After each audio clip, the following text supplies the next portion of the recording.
And we're learning some of the findings from the preliminary independent autopsy on Nolan Wells. So this comes weeks after his body was found following a boating trip with his friends. The independent autopsy found the cause and manner of death cannot be determined yet. The medical examiner said he did not have access to all of Wells's remains, including part of his neck. Well, that's because the state of Mississippi did an autopsy first, and those results have not been released. But the independent examiner said it is common practice to retain the neck structure. So now the family's attorney says they have more questions than answers. 9:56 on a Saturday morning, July 4th, 2026. A boat pulls away from a private dock in Ocean Springs, Mississippi, headed for a barrier island 7 miles out in the Gulf.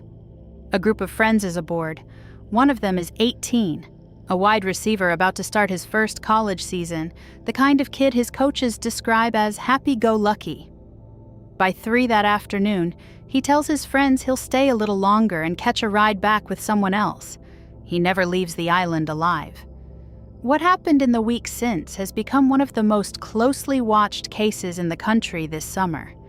Not because of the rumors that have followed it online, but because of what's actually been confirmed on the record by investigators, by the family's attorneys, by the family itself. That's the version the Crime Almanac is telling. The confirmed one, built from sheriff's statements, court filings, and press conferences, not from the noise that's chased this case since its first week. His name was Nolan Wells. Here's what's known. Nolan Xavier Wells grew up in South Mississippi and played wide receiver for Southwest Mississippi Community College, the start of what his coaches expected to be a full college season. The night before the 4th of July, he cooked dinner for his parents. The next morning, he left to meet friends for a boat trip. The boat left the dock at 9:56 a.m. and reached Horn Island by 11:14. Horn Island isn't a resort strip. It's an undeveloped barrier island managed by the National Park Service, part of the Gulf Islands National Seashore. No permanent residents, no cell towers, reachable only by boat, and a popular spot for South Mississippi families on a summer holiday. The group spent 4 hours on the island. At 3 p.m., Nolan told his friends he'd stay behind and catch a ride with someone else later. On a holiday weekend with more than one boat moving between the mainland and the island, that kind of plan isn't unusual. At 4:31, the boat he'd arrived on left without him. About half an hour later, it started taking on water. Someone aboard called a towing company. "We're sinking. Can y'all please come?" The boat made it back to the mainland that evening, mechanical failure and all. Nolan wasn't on it, and by then hours had passed without anyone hearing from him. His mother, Christine Wansley, hadn't heard from him by 11 that night. A friend named Warren called to tell her something felt wrong. She checked a location-sharing app on his phone. It showed the phone was still on the island, on land. She called the sheriff's department just after midnight. By Sunday morning, Nolan's father, Elmore, and his football coach were already out on their own boat, searching before any official team had organized. Early that afternoon, the Jackson County Sheriff's Office asked the Coast Guard for help and released a description. An 18-year-old black male, 6'1", 180 pounds, last seen in blue swim trunks and sunglasses. Within a day, the search had grown into one of the largest that stretch of coast had seen in years. The Coast Guard, the National Park Service, state marine and wildlife agencies, 3 county fire and sheriff's departments, a volunteer group called the United Cajun Navy, running search planes before 6 that morning and boats before 8. Monday, before 8 o'clock, a National Park Service ranger found a body at the northwestern tip of Horn Island. Sheriff John Ledbetter confirmed the discovery that day. That afternoon, dental records confirmed what the family already feared. It was Nolan. An autopsy followed the next day at the Mississippi State Medical Examiner's office. Investigators, meanwhile, started asking a different kind of question. They requested every original photo and video taken on the island on the 4th, and asked anyone who'd seen an altercation or anything unusual to come forward. Sheriff Ledbetter's early read, based on what friends told his office, was that Nolan had simply chosen to stay behind and expected to catch a ride with someone else. That explanation left something unresolved for the family. As attorney Ben Crump put it publicly, echoing what Nolan's parents have said themselves, what teenager plans to stay behind on an island and leaves his phone there when he does it? Coach Tracy Lampley, asked directly about Nolan afterward, didn't talk about football first. He talked about a kid who got along with everyone, who had his big smile and big personality, who people gravitated toward. His Southwest Mississippi Community College teammates said the same thing in their own tributes. A locker room presence, not just a name on the roster. The funeral was held July 20th at Center Point Church in Ocean Springs. Visitation from 9 to 11 that morning, the service after. Christine described it beforehand not as a day for grief alone, but as something closer to a celebration. Because in her words, that's what Nolan would have wanted. A repass followed at the Jackson County Fairgrounds, open to teammates going back to middle school. The support around the family became its own story. Actor Tyler Perry paid for the funeral. Former NFL quarterback Colin Kaepernick funded the independent autopsy. Reverend Al Sharpton, who officiated the service, announced a $50,000 reward for information leading to an arrest and conviction. Perry matched it, and NFL Hall of Famer Terrell Owens later added $25,000 more, bringing the total past $100,000. A GoFundMe for the family climbed toward $750,000 within weeks. None of that answered the question the family kept coming back to. As Christine put it at one press conference, the only question that's ever mattered to them is what happened to their son. 2 pieces of viral content drove most of the noise around this case in its first 2 weeks, and both ended up needing public correction. The first was a photo. Nolan at a pool party, posted online the day after he went missing. It spread with a claim attached, that it proved he'd made it off the island alive, that his body had somehow been moved back afterward. Tracestin Shepard, a close friend who'd been on the boat with him, said the photo was actually taken before June 27th, days before the trip. Part of an old photo dump a friend had posted and then deleted once the rumors started. A second person gave reporters the file's original timestamp data, which backed up Shepard's account. The second was a video. At an earlier press conference, attorney Ben Crump told reporters that audio from Horn Island captured Nolan's voice, demanding his phone back.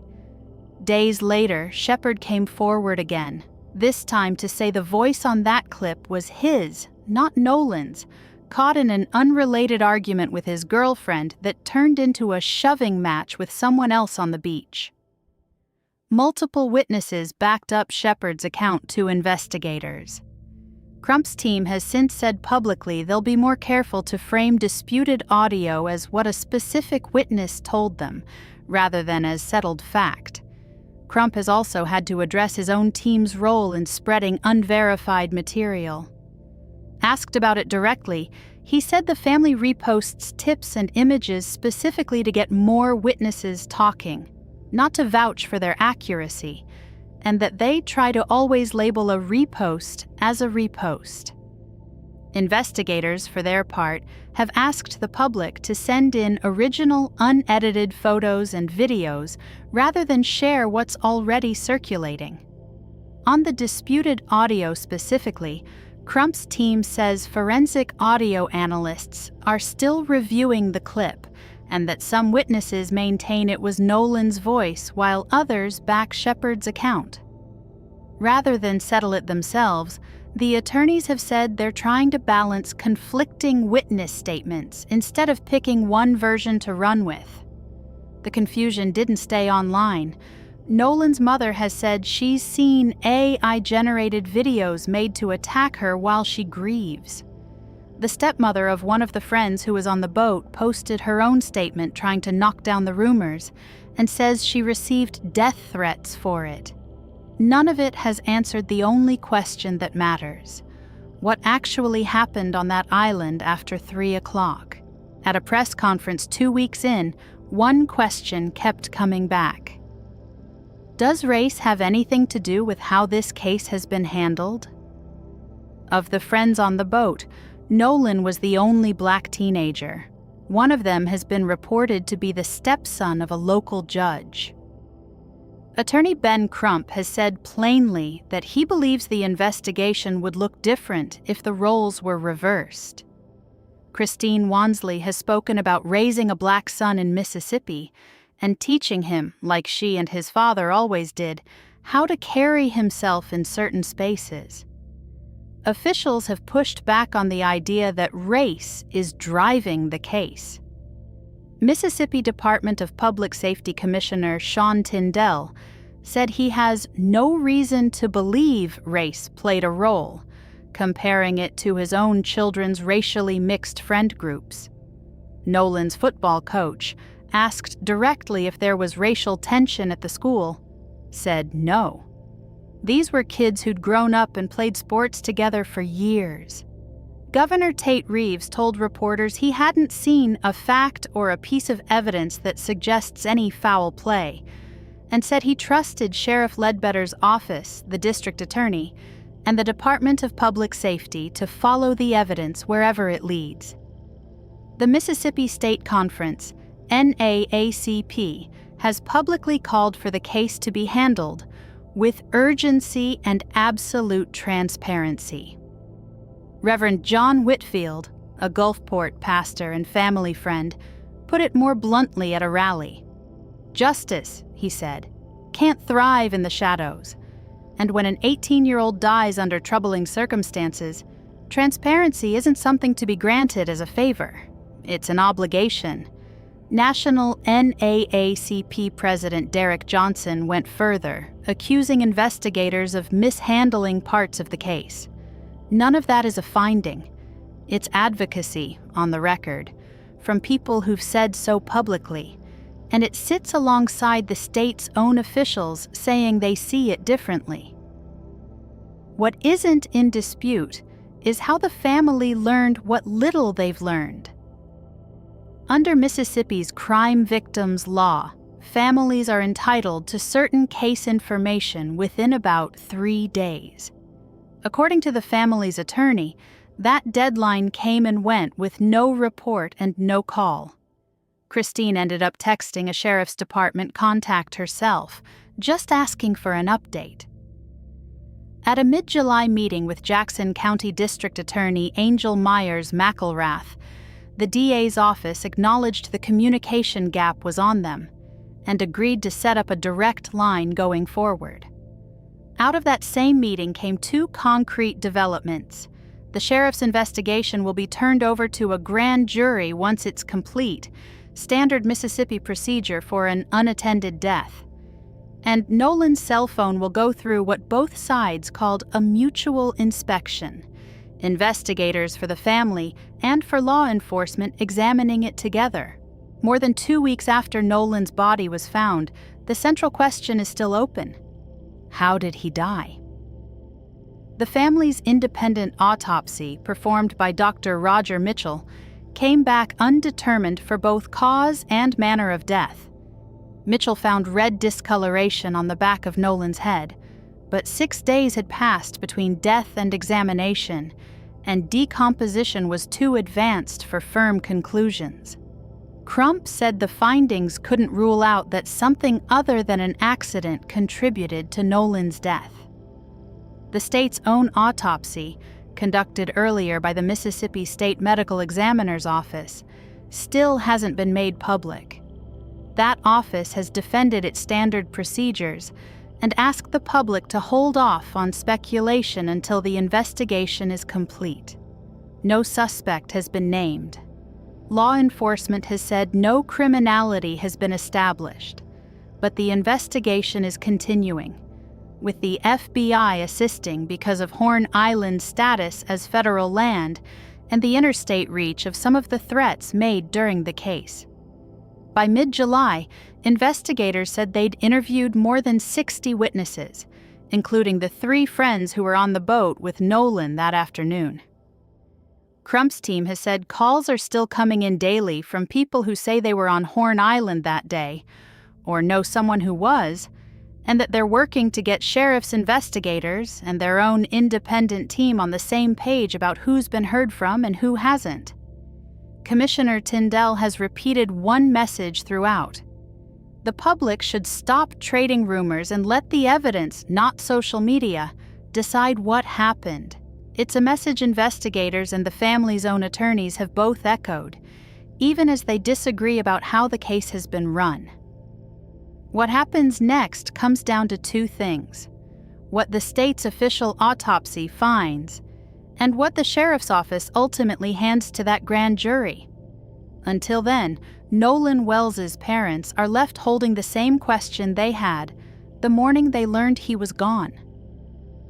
This is the Crime Almanac, and this case isn't finished.